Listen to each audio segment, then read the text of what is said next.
మన ప్రభువును మన రక్షకుడును సర్వలోకనాథుడైన ప్రభువైన యేసుక్రీస్తు నామం పేరట అనుదినము దేవుని వాక్యాన్ని వినుచున్న ప్రభువు బిడ్డలైన మీ అందరికీ హృదయపూర్వకమైన వందనాలు తెలియజేస్తూ ఉన్నాను. మంచిది దేవుని బిడ్డలారా, ఈ దినము కూడా దేవుని యొక్క వాక్యాన్ని మనము చదువుకొని దేవుని వాక్యాన్ని ధ్యానం చేద్దాం. దేవుని వాక్యాన్ని ధ్యానం చేయడం ద్వారా దేవుని బిడ్డరా ఎన్నో ఎన్నో ప్రయోజనాలు ఉన్నాయి కనుక కేవలం దీన్ని ఆ దేవుని బిడ్డరా ఆన్ చేసి అలా చూసి విడిచిపెట్టొద్దు. చాలామంది చూస్తూ ఉన్నారు కానీ దేవుని మాటలు వినలేకపోతున్నారు. ఇది దేవుని బిడ్డరా మీలో ఉన్నటువంటి కొదువుని దేవుడు చూస్తూ ఉన్నాడు. భూమి మీద మనం ఉదయం లేచిన తర్వాత ఎంతో మందితో వ్యర్థమైన మాటలు మనం మాట్లాడుతాం. ఎంతో మంది మాట్లాడుతున్న వ్యర్థమైన మాటలు వింటాం. వాటి వల్ల నీకు ఏ ఉపకారం దొరకపోయినా ఎంతో మందితో సెల్ ఫోన్ గంటల దూరం వింటాం. ఈ 10 నిమిషాలు దేవుని మాటలు నిన్ను బ్రతికిస్తాయి, నీకు నెమ్మదినిస్తాయి. ఈ దేవుని వాక్యం నిన్ను బలపరిచిదని నమ్మి దేవుని వాక్యాన్ని వినండి, గ్రహించండి. ప్రభువు మిమ్మల్ని మీ కుటుంబాలను ఆదరిస్తాడని ఒక దేవుని సేవకుడిగా మిమ్మల్ని 2 చేతులు దండం పెడుతూ మీకు చెప్తూ ఉన్నాను. మంచిది దేవుని బిడ్డలారా, దేవుని వాక్యాన్ని మనం విందాం. హోషేయ గ్రంథము 1వ అధ్యాయము 7వ వచనములో మొదటి భాగాన్ని చదువుతున్నాను. ఈ మాటను మనం జాగ్రత్తగా విందాం. అయితే యోధా వారి ఎడల జాలిపడి. దేవుని బిడ్డలారా, సృష్టికర్త అయిన దేవుడు, భూమి ఆకాశములు సృజించినటువంటి దేవుడు, ఆయన కంటికి భూలోకములో సమస్తమును తేటగా కనబడుతూ ఉందని దేవుని వాక్యం సెలవిస్తూ ఉంది. ఆనాడు ఇశ్రాయేలు ప్రజలు 12 గోత్రాలలో ఒక గోత్రము యోధా గోత్రము కదా. అయితే ఇక్కడ దేవుని వాక్యంలో రాయబడిన మాట ఏంటంటే, యోధా వారి ఎడల జాలిపడి. భూలోకములో దేవుని బిడ్డలారా, దేవుడు ఆయన జాలిపడేటువంటి దేవుడని దేవుని వాక్యం మనకు చాలా తేటగా చెప్తూ ఉంది. భూమి మీద మానవుని యొక్క క్రియలు, మానవుని యొక్క విధానం, మానవుడు చేసేటువంటి తన యొక్క పోకడి దేవునికి కూడా ఎంతో బాధ కలిగించే పరిస్థితులు మానవునిలో కనబడుతూనే ఉన్నాయి. అయితే ఇశ్రాయేలు ప్రజల యొక్క 12 గోత్రాలను గురించి ఆనాడు తాను పిలిచిన వెంటనే తన పిలుకు విధేయత కలిపి దేవునిని వెంబడించి దేవుని కొరకు ఒక గొప్ప నమ్మకమైన వ్యక్తిగా, దేవుని స్నేహితుడిగా ఉన్నటువంటి అబ్రహామును దేవుడు నిత్యము జ్ఞాపకం చేసుకుంటూ ఉన్నాడు.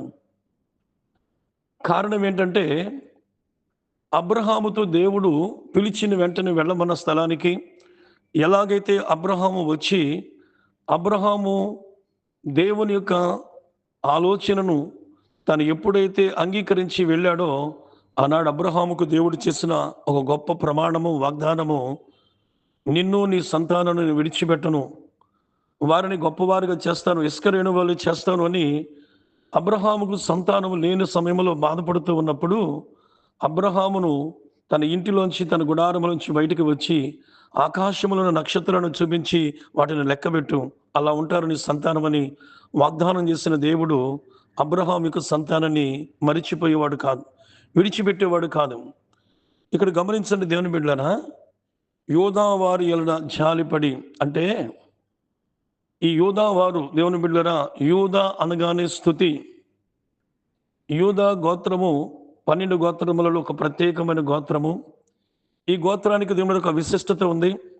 ఈ గోత్రాన్ని బట్టే వీళ్ళు 70 సంవత్సరాలు బబులోనులో మరలా తిరిగి ఆ బబులోనులో వారు బానిసలుగా ఉన్నటువంటి కాలంలో ఆ బబులోనులోంచి మరలా ఇశ్రాయేలు 12 గోత్రాలు తిరిగి మరలా యెరూషలేములోనికి వచ్చిన తర్వాత ఇశ్రాయేలులందరికీ ఒకే ఒక నామకరణ చేయబడింది. అది ఏంటంటే యూదులు అనే పేరు మరలా వారికి అంకితం అయిపోయింది.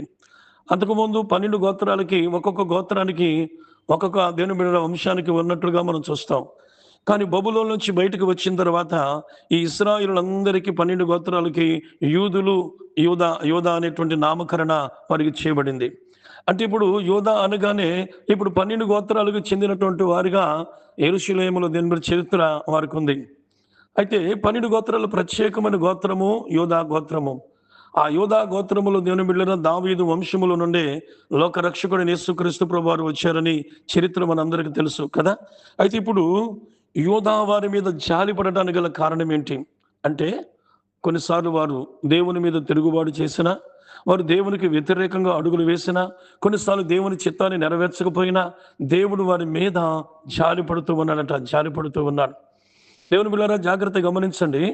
దేవుడు జాలిపడినప్పుడు ఏం జరుగుతుంది అంటే కార్యాలు జరుగుతాయి. ఆయన జాలిపడినప్పుడు దేవుని ద్వారా సహాయం దొరుకుతుంది. ఆయన జాలిపడినప్పుడు మన ప్రతి అవసరత కూడా తీర్చబడుతుంది. అయితే ఎందుకు జాలిపడుతూ ఉన్నాడంటే దేవుని బిడ్డలారా, యూదా ప్రజలకు దేవుడు అనుగ్రహించిన కృప ఏంటంటే వారు దేవుని స్తుతిస్తారు, వారు దేవుణ్ణి ఆరాధిస్తారు. తప్పు చేసిన, పొరపాటు చేసిన ప్రభు వైపు చేతులు ఎత్తుతారు కనుక యూదా ప్రజల మీద దేవుడు జాలి కలిగినటువంటి దేవుడు. అదే విధముగా ఈనాడు ప్రపంచంలో ఉన్నటువంటి ప్రతి క్రైస్తవుడు దేవుని బిడ్డలారా, మనము కూడా అదే యూదా గోత్రానికి చెందినవారు. అయితే ఎవరైతే దేవుని స్తుతిస్తారో, తమ పెదవులతో దేవుని గణపరుస్తారో వారందరినీ దేవుడు ఏం చేస్తాడంటే వారి విషయంలో జాలి పడతాడు. ఈరోజు దేవుని బిడ్డలారా, నీకు ఏదైతే దూరంగా ఉందో, ఏదైతే నువ్వు పోగొట్టుకున్నావో, ఏదైతే నీ జీవితంలో అవసరం ఉన్నదో, ఈరోజు నీలో ఉన్నటువంటి చిన్న చిన్న తప్పులు, చిన్న చిన్న పొరపాట్లు నీలో ఏది ఉన్నప్పటికీ ఆ కృపగల దేవుడు యూదా గోత్రములో ఉన్నటువంటి నిన్ను నీ మీద జాలి పడతాడు. దేవుని బిడ్డలారా, అందుకే యెషయా గ్రంథం 12వ అధ్యాయములో మొదటి వచనంలో రాయబడింది, నీవు నన్ను స్తుతిస్తున్నావు గనుక నేను నిన్ను ఆదరించి ఉన్నాను అంటున్నాడు. అంటే దేవుని స్తుతించిన వారిని దేవుడు ఖచ్చితంగా ఆదరిస్తాడు. దేవుని బిడ్డలారా, దేవుని గ్రంథంలో మనం చూస్తూ ఉంటాం. బైబిల్ గ్రంథంలో మనం చూసినప్పుడు అర్ధరాత్రి వేళ దేవుని బిడ్డలు పౌలు, శీల అర్ధరాత్రి వేళ దేవుని స్తుతిస్తూ ఉన్నారు, ప్రార్థిస్తూ ఉన్నారు. భయంకరమైన శ్రమలో ఉన్నారు, కష్టంలో ఉన్నారు. కానీ ఎవరు వాళ్ళంటే దేవుని బిడ్డలారా, యూదా గోత్రం. ఆ రోజున వారు చేసిన తప్పు లేదు, కానీ దేవుడు జాలిపడి ఆ రాత్రి వేళ దేవుడు పౌలు, శీల యొక్క ప్రార్థనలు విని దేవుడు అర్ధరాత్రి వేళ వారి బంధకాలన్నీ కూడా ఊడిపోయే విధముగా దేవుడు జాలిపడి దేవుడు తన కార్యాన్ని జరిగించి పౌలు, శీలను ఆ చెరసాల నుంచి బయటికి తీసుకుని వచ్చాడు. అలాగే నువ్వు ఏ బంధకాల్లో ఉన్నా, ఏ కష్టంలో ఉన్నా, ఏ బాధలో ఉన్నా దేవుని స్తుతించడం మానొద్దు, దేవుని గణపరచడం మానొద్దు. నువ్వు ఎలాంటి ఇబ్బందులు ఉన్నా జాలిపడే దేవుడు నిన్ను చూస్తూ ఉన్నాడు, నిన్ను విడిపిస్తాడు, నీకు సహాయం చేస్తాడు. ప్రార్థన. ప్రేమగల తండ్రి, నీకు వందనాలు. ఈ వాక్యం వింటున్న వారందరిని ఆదరించి బలపరచమని యేసు నామములో అడుగుచున్నాం తండ్రి, ఆమేన్.